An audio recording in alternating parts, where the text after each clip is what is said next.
Saudara dikasih Tuhan, hidup dunia sementara. Raja benar, apa yang dikatakan firman, manusia lebih mengasihi diri sendiri daripada mengasihi Allah. Untuk mengerti firman Tuhan, itu adalah nomor satu. Itu yang diingat Tuhan. Mari kita baca firman Tuhan. Allah memutuskan anaknya yang tunggal. Marilah saudara berubah.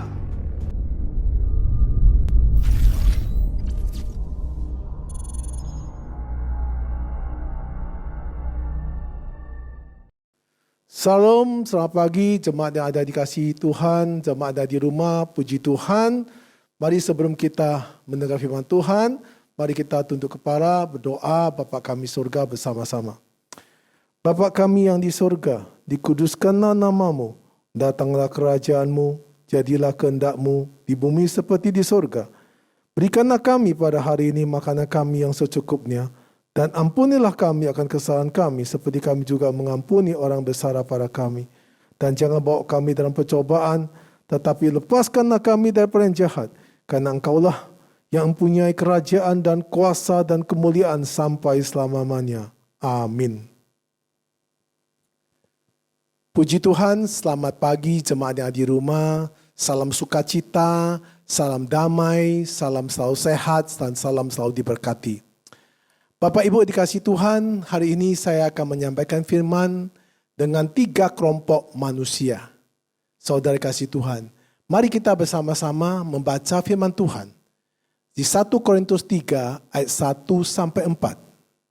Silakan jemaat di rumah untuk membuka Alkitabnya.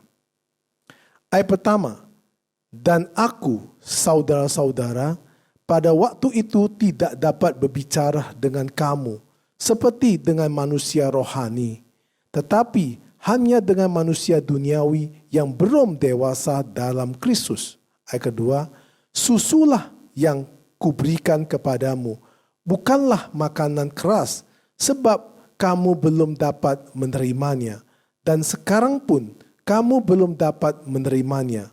Ayat ketiga, karena kamu masih manusia duniawi, sebab jika di antara kamu ada iri hati dan perselisihan, bukankah hal itu menunjukkan bahwa kamu manusia duniawi dan bahwa kamu hidup secara manusiawi?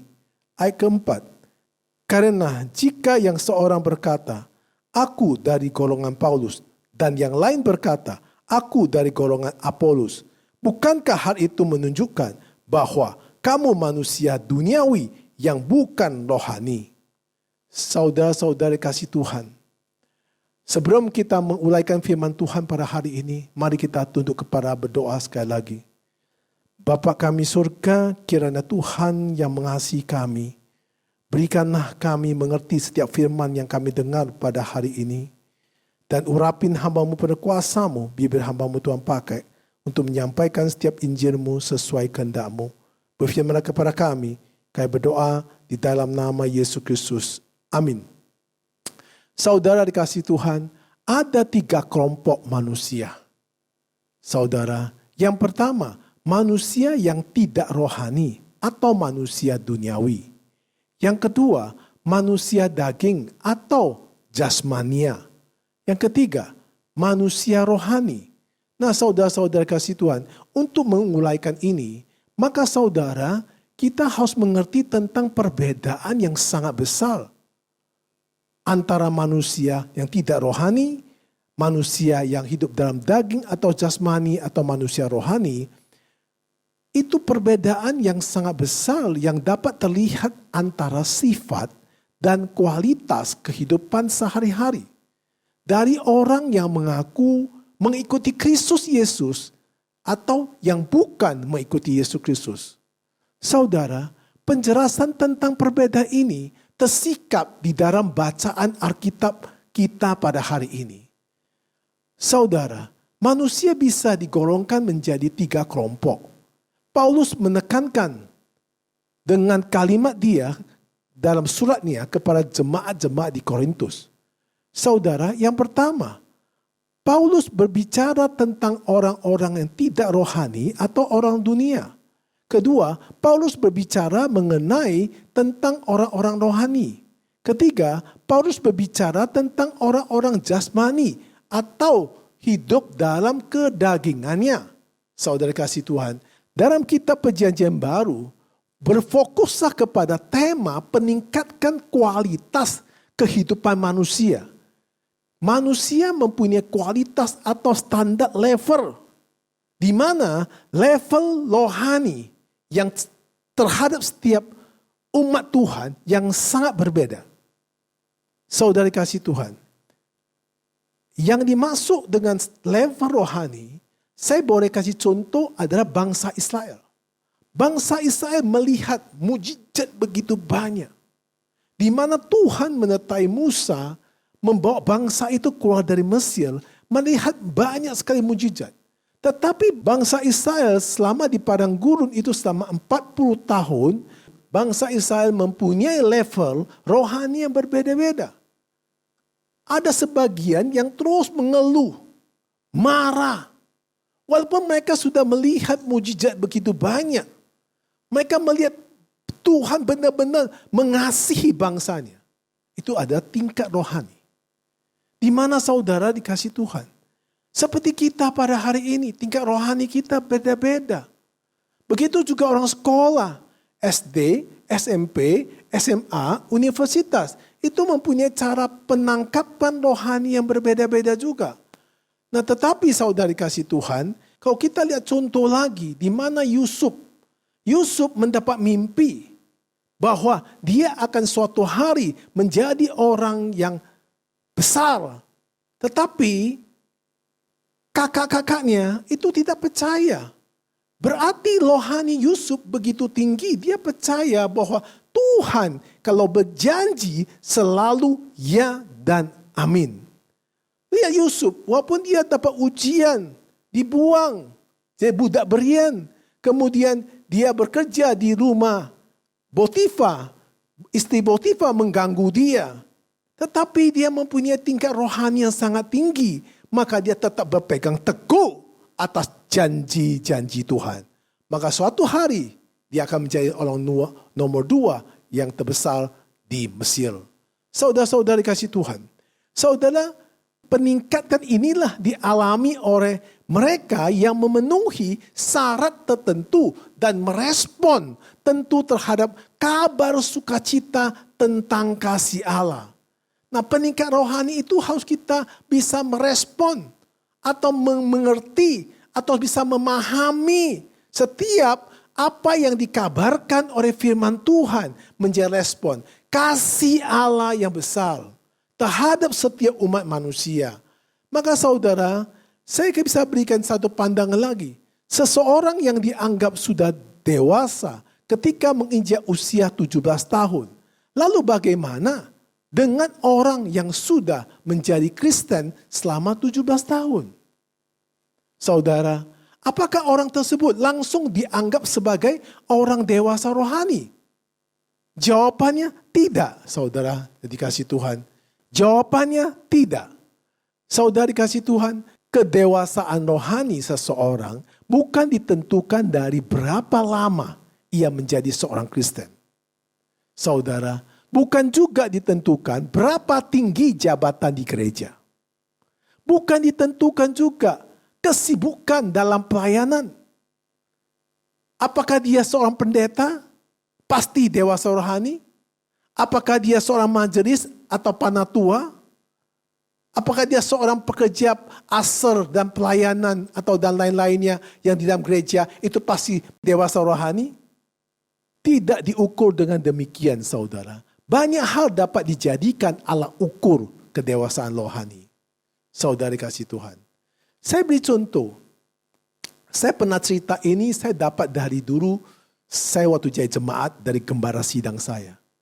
Kira-kira 25 tahun lalu. Ini cerita mengenai kedewasaan seseorang diukur dari mana.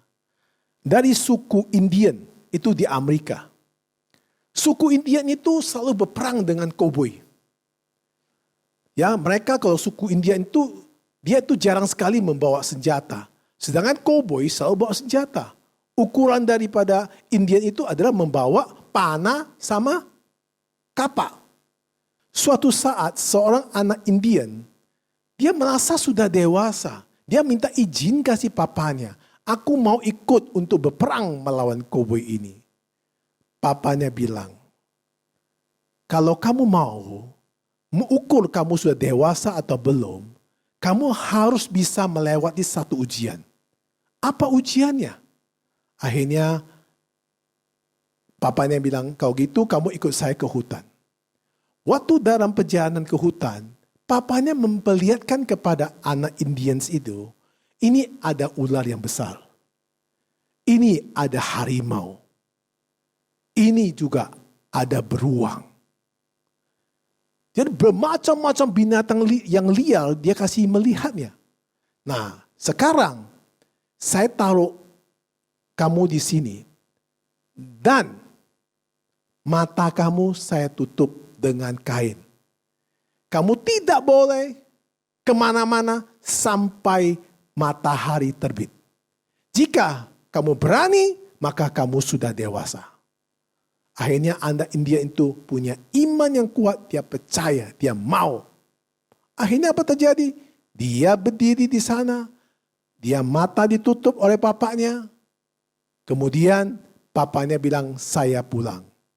Saudara kasih Tuhan, seorang anak dia itu terbayang-bayangan. Bahwa selama perjalanan itu ada harimau, ada singa, ada ular, ada binatang-binatang buas. Ketika malam sudah datang, anak itu tetap berdiri sana tapi ketakutan luar biasa. Karena demi dia mau supaya seorang jadi dewasa, maka dia harus melewati malam itu. Saudara kasih Tuhan, dengan ketakutan, gemetaran, akhirnya dia tunggu sampai matahari terbit. Ketika matahari mulai terbit, maka dia mulai bukalah dia punya kain yang tutup di matanya. Dia mencari, papa mana? Papa mana? Saudara tahu, ternyata papanya gak kemana-mana. Papanya di belakang, mengambil panah sepanjang malam untuk menjaga dia. Dia gak tahu. Nah, saudara kasih Tuhan, jika seorang dewasa rohani, itu punya iman yang kuat, percaya Tuhan hadir di dalam hidup kita. Percaya Tuhan selalu menyertai kita. Percaya Tuhan yang memimpin kita. Walaupun Tuhan Yesus tidak terlihat, tapi dia ada bersama saudara. Dia ada di sisi saudara. Dia ada di hati saudara. Saudara dikasih Tuhan. Bagaimana Paulus untuk kepada jemaat di Korintus yang masih belum dewasa. Yang masih iri hati. Ada juga perselisihan-perselisihan. Masih masuk dalam golongan-golongan tertentu. Saya kadang-kadang melihat pada kita sebagai orang anak Tuhan. Yang sampai hari ini saya masih belum bisa mengerti. Padahal semua pegang Alkitabnya sama. Dari Kejadian sampai Wahyu. Tetapi kita sebagai anak Tuhan masih memegang dengan golongan-golongan tertentu. Saya dari golongan Reform. Saya dari golongan Karismatik. Saya dari golongan Presbyterian. Saya dari golongan Injili. Saya dari golongan ini. Nah, inilah yang dikatakan bahwa masih memegang golongan-golongan tertentu. Tuhan mengajar kita, kasihlah sesamamu. Tidak ada golongan. Saudara dari gereja mana? Tuhan tidak pernah menerapkan ini dari gereja A, gereja B, gereja C, gereja D. Tidak. Tuhan bilang semua anakku. Kita harus bisa mengasihi sesama. Tapi sampai hari ini, saya kadang-kadang cari Alkitab, gua buka ayatnya satu persatu, nggak ketemu. Dari pihak ini katakan dia yang paling benar. Yang pihak ini katakan pengajaran yang paling benar. Yang paling benar adalah Alkitab. Nah, saudara-saudara kasih Tuhan, maka Rasul Paulus menekankan kepada jemaat Korintus, mereka mesti mengaku, aku dari golongan Apolos. Ada yang mengaku, aku dari golongan Paulus.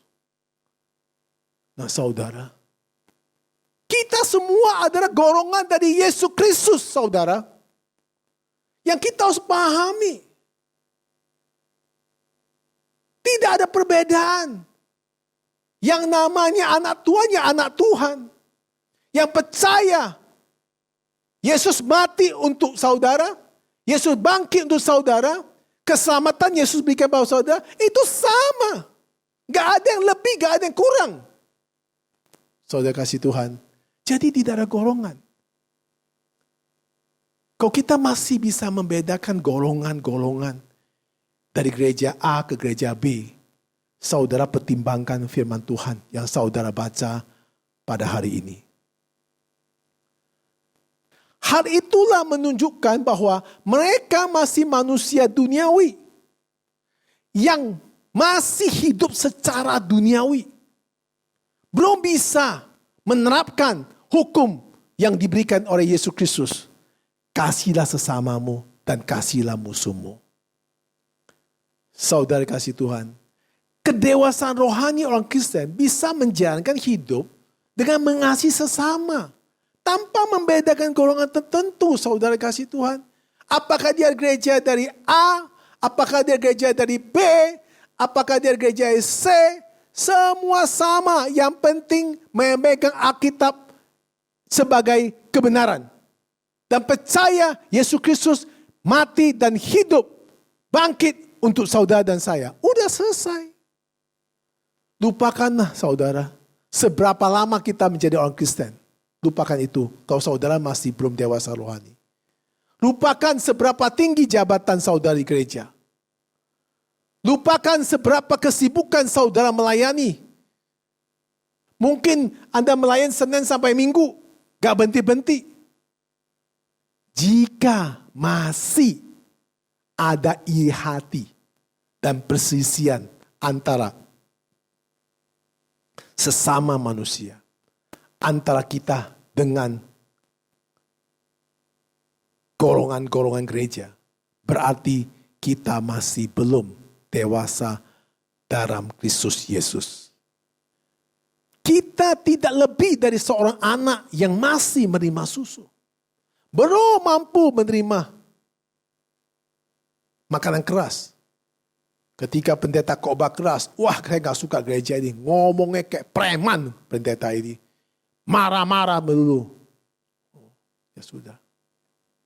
Saya suka pendeta itu khotbah. Waduh, dengannya lucu, enak, sejuk telinganya. Ketika dengarnya itu membuat hati saya sejuk. Itu berarti saudara cocok minum susu semua hidup saudara. Kalau makan steak, itu daging itu dipotong, itu mesti digigit. Susu tidak perlu digigit, ditelan.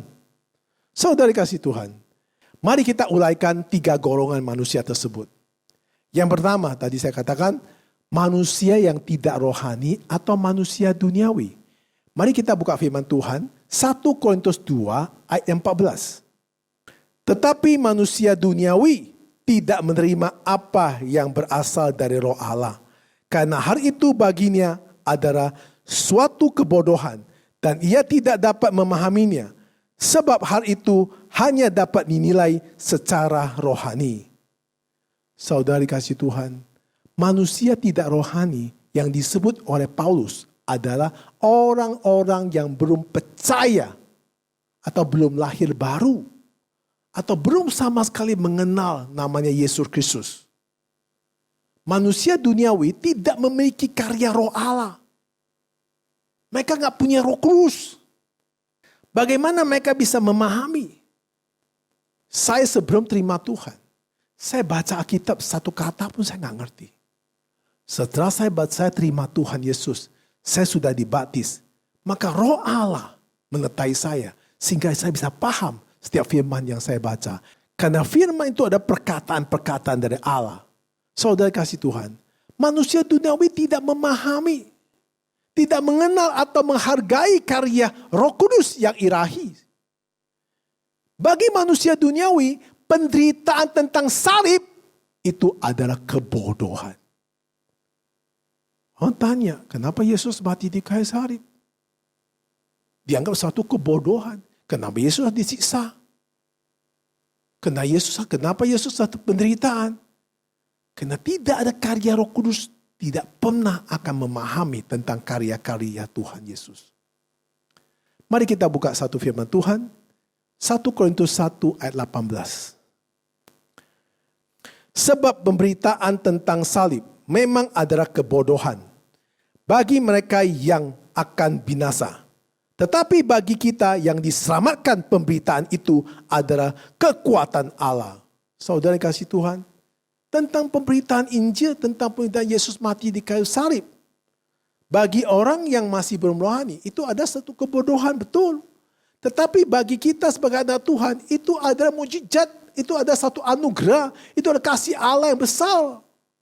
Saudara kasih Tuhan, manusia duniawi, dia tidak butuh tentang kabar-kabar baik atau kabar-kabar Injil. Atau tentang kabar-kabar kasih Allah, dia tidak butuh. Mari kita buka 2 Korintus 4 ayat 3 dan 4. Jika Injil yang kami beritakan masih tertutup juga, maka ia tertutup untuk mereka yang akan binasa.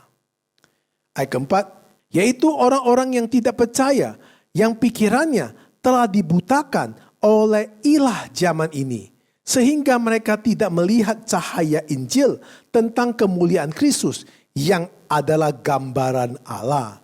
Saudara-saudara yang dikasihi Tuhan, hikmat dunia maupun ilmu pengetahuan tidak melengkapi manusia untuk memahami atau menghargai pekerjaan-pekerjaan Allah.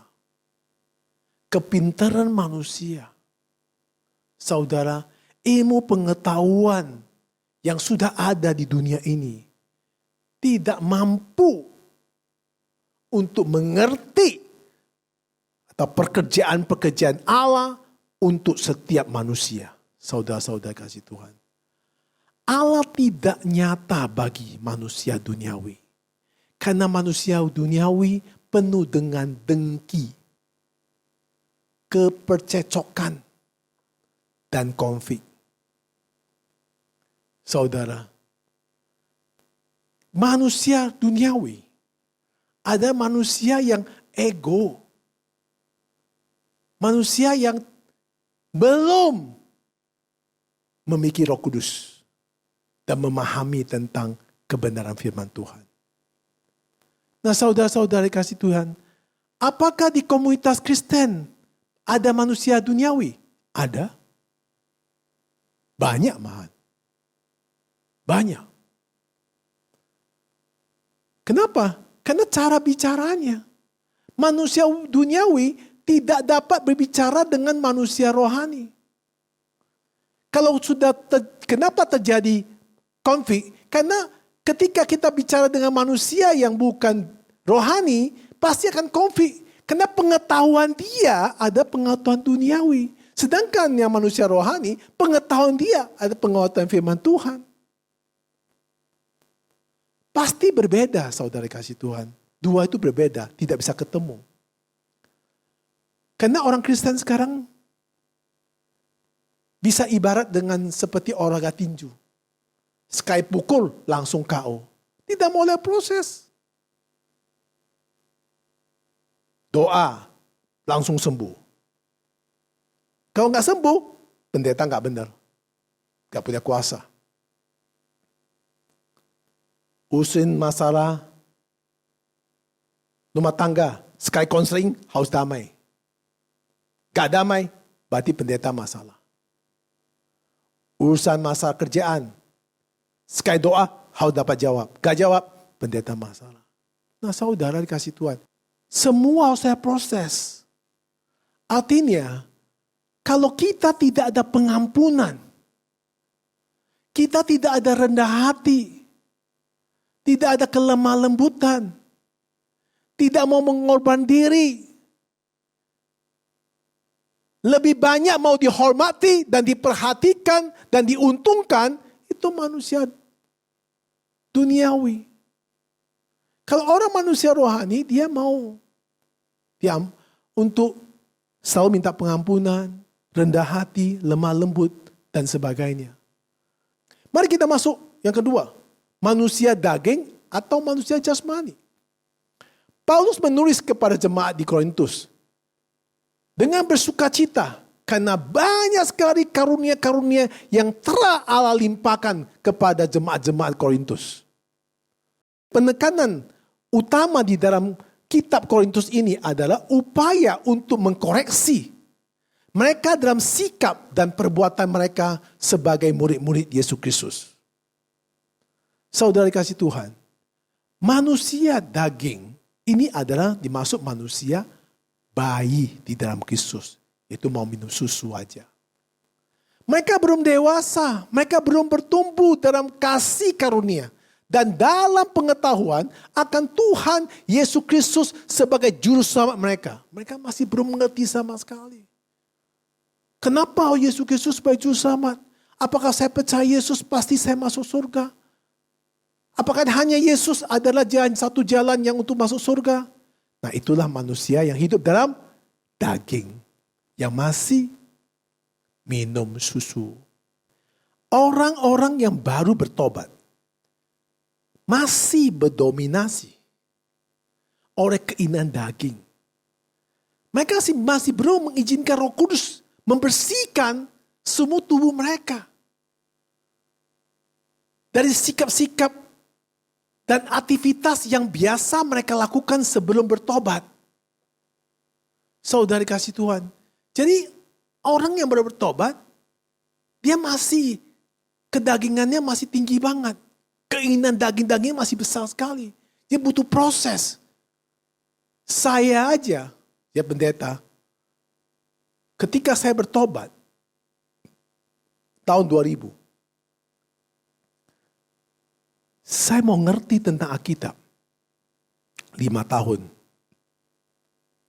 Baru saya mengerti cuma hanya berapa persen? 1%. Saya bisa mengerti Alkitab. Mengerti perkataan Tuhan. Ketika saya rajin ikut PA. Rajin baca Alkitab. Itu pun jadi 2%. Sekarang saya jadi pendeta. Saya rasa cuma paling maksimal 5% saya ngerti Alkitab. Setiap kali saya mau susun khotbah, saya berdoa minta Roh Kudus pimpin. Saudara, yang dikasih Tuhan. Jadi kalau orang sudah bertobat, kalau misalnya masih marah, masih bisa dengki, masih bisa konflik, itu biasa. Karena tanduknya ini belum potong.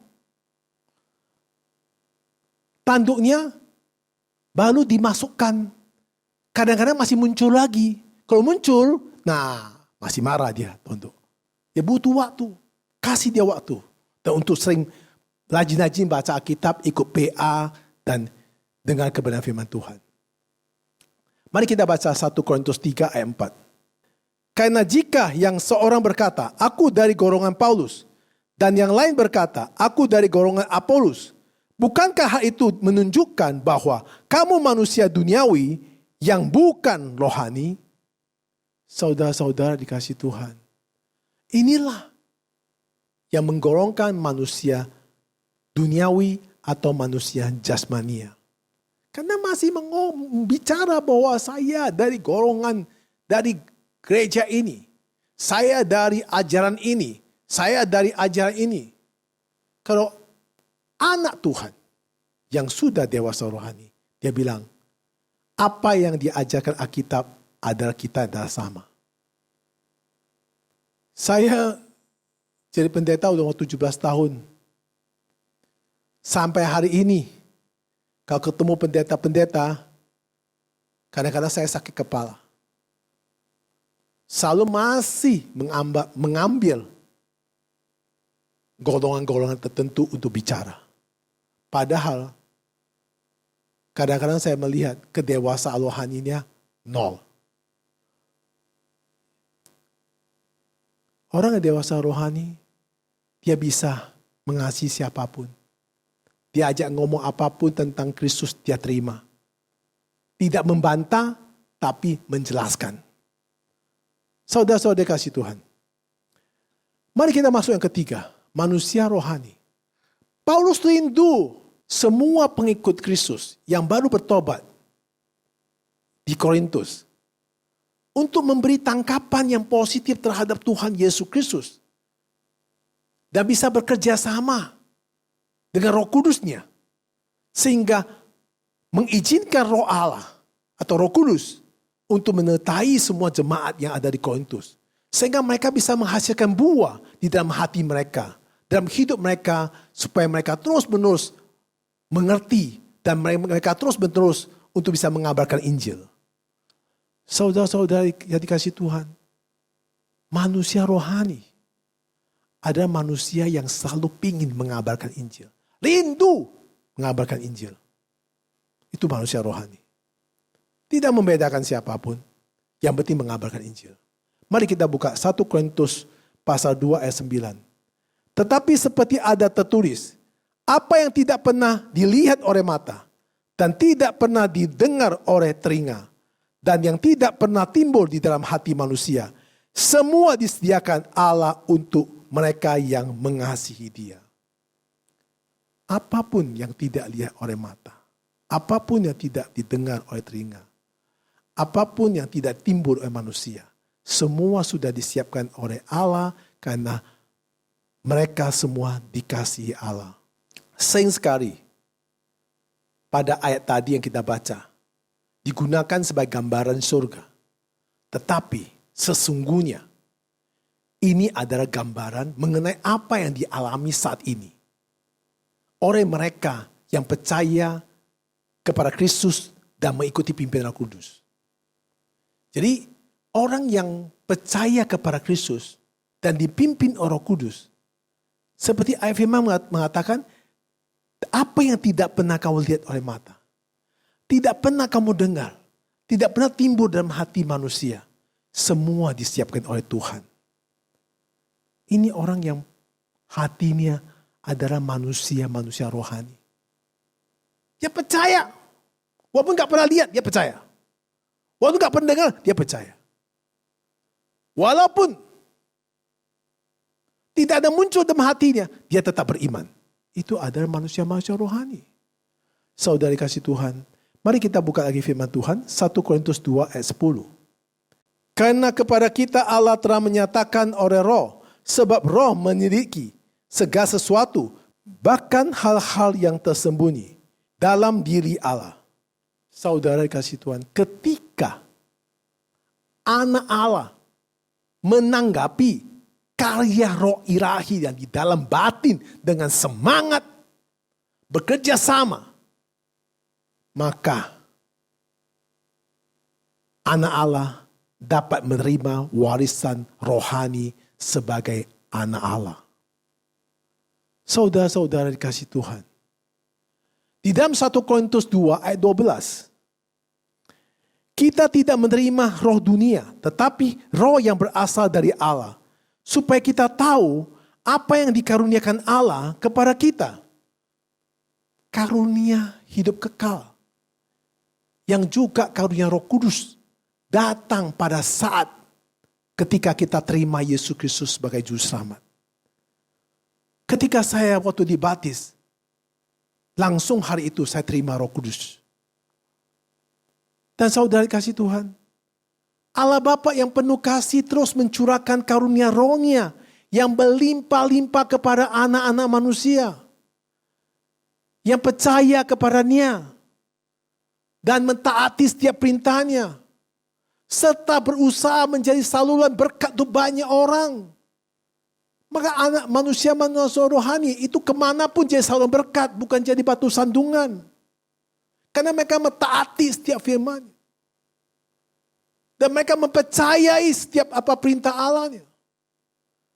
Saudara yang dikasihi Tuhan, dalam kesimpulan khotbah saya pada hari ini, jika saudara termasuk orang-orang duniawi yang belum diselamatkan, Tuhan kita penuh kasih ingin mengundang saudara, saudari untuk mengalami pertobatan pada hari ini dan masuk ke dalam keluarga Allah melalui iman kepadanya. Seandainya saudara-saudari masih bayi di dalam Kristus, dikendalikan oleh hawa nafsu, sifat lama saudara-saudari. Dan kalahkan dalam mengenapi kerinduan untuk memiliki hidup yang berkemenangan. Saudara-saudari kasih Tuhan. Masih ada harapan bagi saudara-saudari. Ini saat ada pandemi. Di awal tahun. Tahun lalu sampai tahun ini mungkin berbeda. Tapi awal tahun ini saya melihat bukan tambah turun, tambah tinggi. Saudara, jika saudara masih belum terima Tuhan. Masih ada harapan jika saudara mau mendengar kebenaran firman Tuhan. Mau menerima kebenaran firman Tuhan. Dan mau belajar kebenaran firman Tuhan. Dan bekerja sama dengan Roh Kudus. Dan mau mengalahkan kedagingan saudara.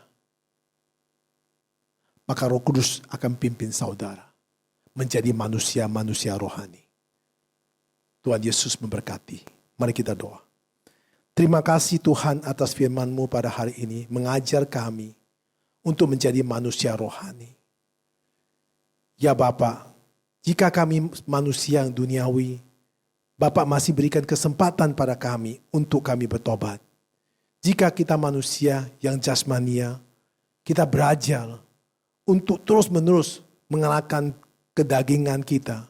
Supaya kita bisa menjadi lemah lembut dan menjadi manusia-manusia rohani. Ya Bapa, izinkanlah kami semuanya, Roh Tuhan yang karya dalam hidup kita. Kami serahkan semua ke dalam tangan kasih-Mu, Roh Tuhan pimpin kita. Kami berdoa di dalam nama Yesus Kristus. Amin. Salam saudari kasih Tuhan, puji Tuhan. Mari kita bangkit berdiri untuk baca pengakuan iman rusi bersama-sama. Aku percaya kepada Allah Bapa yang Maha Kuasa, Khalid langit dan bumi, dan kepada Yesus Kristus anak yang tunggal Tuhan kita, yang dikandung dari Roh Kudus, lahir dari anak darah Maria, yang menderita sengsara di bawah perintah Pontius Pilatus, disalibkan mati dan dikuburkan, turun ke dalam kerajaan maut. Pada hari ketiga bangkit pula dari antara mati, naik ke surga di sebelah kanan Allah Bapa yang Maha Kuasa. Dari sana ia akan datang untuk menghakimi orang hidup dan yang mati. Aku percaya kepada Kudus, Gereja Kudus Am, persekutuan kudus, pengampunan dosa, kebangkitan tubuh dan hidup kekal. Amin. Salam, selamat berhari Minggu, puji Tuhan. Tuhan Yesus memberkati. Salam sejahtera, salam selalu sehat, salam selalu kuat, salam selalu penuh dengan bahagia. Selamat berhari Minggu. Amin.